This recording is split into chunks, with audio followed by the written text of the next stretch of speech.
I did a real big barbecue yesterday, and I had an extra steak, okay? So I'm gonna take and put it into a gallon bag. Chicken I'm gonna cook tonight, but I'm gonna do a little test. I'm gonna show you something that works really good. I'm gonna put it in here, try to get as much air out as I can, close it, fold it around just like that. I'm gonna put it straight into the freezer. Time for a frozen solid steak, okay? I left my tripod at home, so I am doing this one-handed, so bear with me.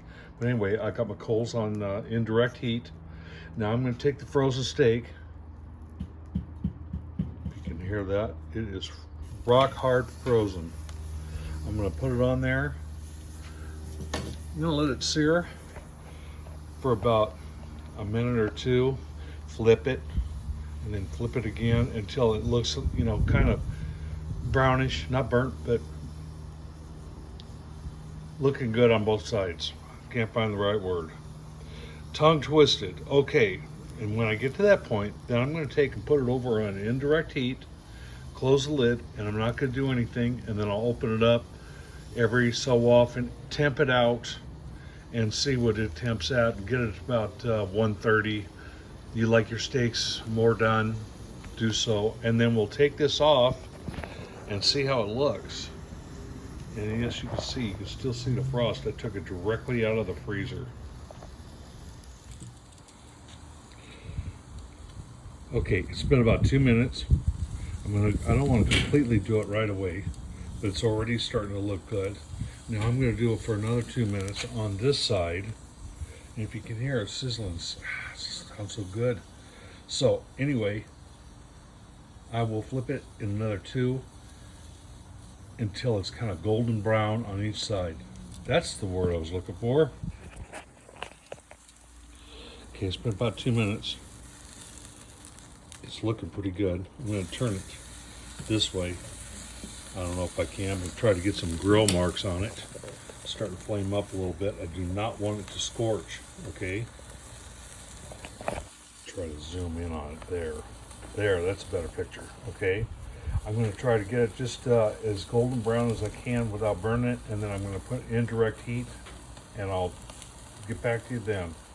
One thing I have noticed is once it starts thawing, a little bit of grease will hit that, and it'll start flaming up. Do not put it over them flames directly, because it will burn it. Okay, it was about 2 minutes on one side, then I flipped it for 2 minutes, and then vice versa. I did another 2 and kind of just played around with it until it was looking good. Now I'm going to take my lid and put it in direct heat, just like that. Whoop! I got my want that temperature gauge over on the other side. I guess I will use it today. I normally don't, but you will see it starting to cook.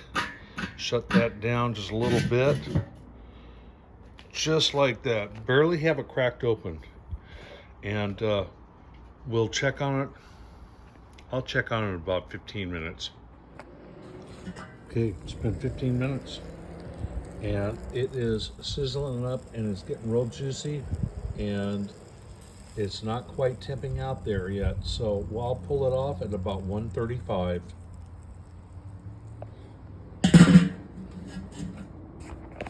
Okay, I left my utensils. You have to bear with me up at the trailer, but I'm at 119 right now, and it has been, I've got about 6 minutes left. There's the finished product right there. I took it off. It was 130 exactly. As you can see, there's a string. Butcher's, it was kind of long, and he just squeezed it in and tied it up for me. If you ask him to do that, it really helps out. So anyway, I cannot hold this camera and cut it, so I am going to cut this open in about 10 minutes after it rests, and then I'm going to see what it looks like. Okay, I cut it open, and I think it's just right. If you would like it a little more done than that, that is fine, but you can see it's got a nice color and it's really super good. You got to check this out. Hey, thanks for watching. Please hit subscribe, and I hope to see you soon on my other good videos. Thanks. There's what it looks like. It is done perfectly, and it is really juicy and real tender. So you've got to check this out.